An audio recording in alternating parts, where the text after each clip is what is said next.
हाँ मित्रों, मैं एक बार फिर से गुरुजी उपस्थित हूँ। चलते हैं बिना समय में शुरू करते हैं। आज का विषय है समान ज्ञान। लेंस की शक्ति किसमें मापी जाती है? ए डायोप्टर में, बी ईएन में, सी ल्यूमेन में, डी कैनबेरा में। जी बताइए। इसका आंसर ए है डायोप्टर में। आगे, गुरुत्वाकर्षण के सार्वभौमिक नियम का प्रतिपादन किसने किया? ए गैलीलियो ने, बी न्यूटन ने, सी कोपरनिकस ने, डी आइंस्टीन ने। ये बताइए कौन थे? गुरुत्वाकर्षण के सार्वभौमिक नियम का प्रतिपादन किसने किया? ए गैलीलियो ने, बी न्यूटन ने, सी कोपरनिकस ने, डी आइंस्टीन ने। ये बताइए। इसका आंसर बी है न्यूटन ने। आगे,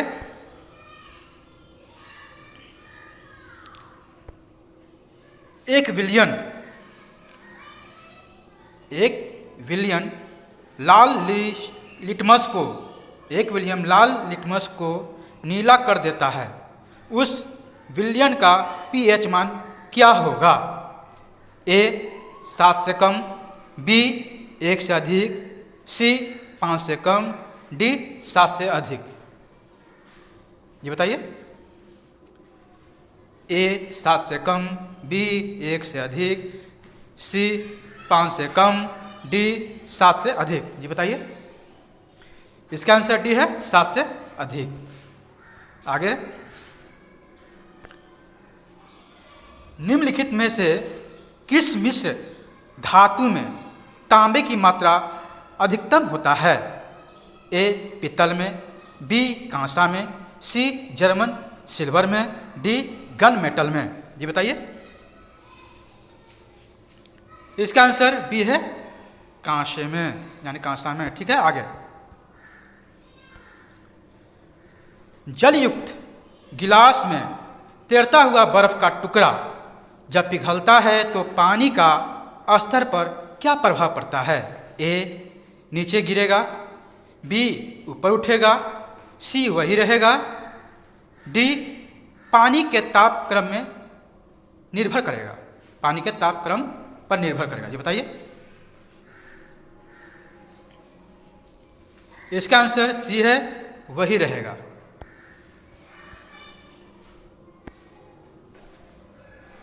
गोताखोर के सांस लेने संबंधी क्रिया में उपयोग की जाने वाली कौन सी गैसें होती हैं?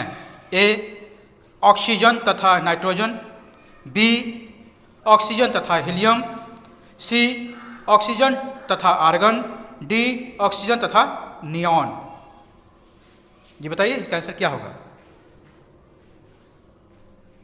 गोताखोर के सांस लेने संबंधी क्रिया में उपयोग की जाने वाली कौन सी गैसें होती हैं? ए ऑक्सीजन तथा नाइट्रोजन, बी ऑक्सीजन तथा हीलियम, सी ऑक्सीजन तथा आर्गन, डी ऑक्सीजन तथा नियॉन। ये बताइए। इसका आंसर बी है ऑक्सीजन तथा हीलियम। आगे, रेशम का कीड़ा अपने जीवन चक्र के किस चरण में वाणिज्य तंत्र पैदा करता है? ये बताइए। ए अंडा में, बी डिंभक में, सी कोशित में, डी पूर्ण कीट में। ये बताइए। इसका आंसर डी है। डी गलत है, यानी सी है कोशित में। इसमें कोशित में। आगे,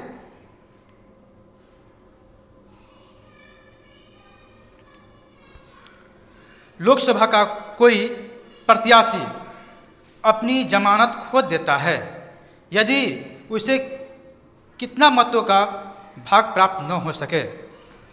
ए वैध मतों का 1/3 भाग, बी वैध मतों का 1/4 भाग, सी वैध मतों का 1/5 भाग, डी वैध मतों का 1/6 भाग, यानी 6ठा भाग। बताइए।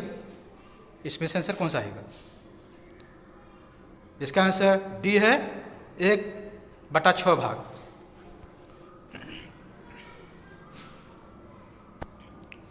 भारतीय संविधान कैसा है? ए बहुत ही कठोर, बी कठोर, सी लचीला, डी अंशतः कठोर और अंशतः लचीला। जी बताइए। इसका आंसर डी है अंशतः कठोर और अंशतः लचीला। सुप्रीम कोर्ट के न्यायाधीशों को शपथ कौन दिलाता है? जी हाँ, ए राष्ट्रपति, बी मुख्य न्यायाधीश, सी उपराष्ट्रपति, डी महान्यायवादी। इसका आंसर बी है मुख्य न्यायाधीश। हाँ, मुख्य न्यायाधीश की नियुक्ति राष्ट्रपति दिलाते हैं। आगे, कोई विधेयक धन विधेयक है या नहीं, इसका निर्णय कौन करता है? ए लोकसभा अध्यक्ष, बी प्रधानमंत्री, सी राष्ट्रपति, डी चुनी हुई संसदीय समिति। ये बताइए, कोई विधेयक धन विधेयक है या नहीं, इसका निर्णय कौन करता है? ए लोकसभा अध्यक्ष, बी प्रधानमंत्री, सी राष्ट्रपति, डी चुनी हुई संसदीय समिति। ये बताइए। इसका आंसर ए है लोकसभा अध्यक्ष। आगे, पंचायती राज का सबसे छोटा अंग कौन सा है? ए जिला परिषद, बी पंचायत समिति, सी ग्राम पंचायत, डी ग्राम। इसका आंसर सी है ग्राम पंचायत। बलवंत राय मेहता की सिफारिश पर हुआ था। ठीक है। आगे, भारतीय संविधान की आत्मा किसे कहा जाता है, यानी किसे कहा गया है? ए धार्मिक स्वतंत्रता, बी समानता के अधिकार, सी संवैधानिक उपचारों का अधिकार, डी प्रस्तावना। ये बताइए। ए धार्मिक स्वतंत्रता, बी समानता के अधिकार, सी संवैधानिक उपचारों का अधिकार, डी प्रस्तावना। इसका आंसर डी है प्रस्तावना। उच्चतम न्यायालय के न्यायाधीशों की संख्या में वृद्धि करने की शक्ति किसके पास है? उच्चतम न्यायालय के न्यायाधीशों की संख्या में वृद्धि करने की शक्ति किसके पास है? ए संसद के पास, बी राष्ट्रपति के पास, सी प्रधानमंत्री के पास, डी विधि मंत्रालय के पास। ये बताइए। इसका आंसर ए है संसद के पास। आगे, 15वां नंबर, जीएसटी यानी वस्तु कर और सेवा कर की अवधारणा किस देश से शुरू हुई? ए कनाडा से, बी अमेरिका से, सी ब्रिटेन से, डी जर्मनी से। ये बताइए। इसका आंसर ए है कनाडा से। ठीक है। आगे, 16 नंबर, निम्नलिखित में से कौन सा एक भारत में नीली क्रांति से संबंधित है?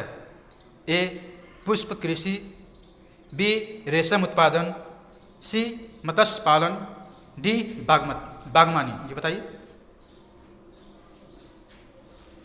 इसका आंसर सी है मत्स्य पालन। आगे, प्रधानमंत्री जन धन योजना की शुरुआत किस वर्ष की गई थी? ए 2013, बी 2014, सी 2015, डी 2016। जी हाँ, इसका आंसर बताइए। इसका आंसर बी है 2014। आगे, ऑपरेशन फ्लड का संबंध किससे है? ए बाढ़ को रोकना, बी दूध उत्पादन, सी उग्रवादी के विरुद्ध संघर्ष, डी कर चोरी के खिलाफ छापा। जी हाँ, ऑपरेशन फ्लड बताइए कौन सा है, चारों में से कौन सही है? बाढ़ को रोकना, दूध उत्पादन, सी उग्रवादी के विरुद्ध संघर्ष, डी कर चोरी के खिलाफ छापा। इसका आंसर है बी दूध उत्पादन। आगे, विश्व का सबसे बड़ा मरुस्थल कौन सा है? यानी संसार का सबसे बड़ा मरुस्थल कौन सा है? गोबी मरुस्थल, बी थार मरुस्थल, सी सहारा मरुस्थल, डी कालाहारी मरुस्थल। जी बताइए इसका आंसर बताइए। सी सहारा मरुस्थल। आगे निम्नलिखित में से सबसे प्राचीन पर्वत श्रृंखला कौन सा है? ए हिमालय, बी विंध्य ए हिमालय, बी अरावली, सी विंध्य, डी सतपुरा। ये बताइए इसका आंसर है अरावली। आगे आजाद हिंद फौज का प्रथम सेनापति कौन था? जी हाँ, आजाद हिंद फौज का प्रथम सेनापति कौन था? A captain Mohan Singh, B Pritam Singh, C Subhash Chandra Bose, D Shahnawaz Khan. ये बताइए इसका आंसर ए है कैप्टन मोहन सिंह। आगे तुम मुझे खून दो मैं तुम्हें आज़ादी दूंगा, किसने कहा था? तुम मुझे खून दो मैं तुम्हें आज़ादी दूंगा, किसने कहा था? ए महात्मा गांधी ने, बी बाल गंगाधर तिलक ने, सी सुभाष चंद्र बोस ने, डी भगत सिंह ने। जी बताइए ये बहुत ही आसान सवाल है। इसका आंसर सी है सुभाष चंद्र बोस ने। आगे 14 जुलाई 1942 को कांग्रेस कार्य समिति द्वारा भारत छोड़ो आंदोलन का प्रस्ताव कहाँ पारित किया गया? ए मुंबई में, बी वर्धा में, सी लखनऊ में, डी त्रिपुरा में। जी बताइए ए बम्बई में, बी वर्धा में, सी लखनऊ में, डी त्रिपुरा में। इसका आंसर है बी वर्धा में। ठीक है आगे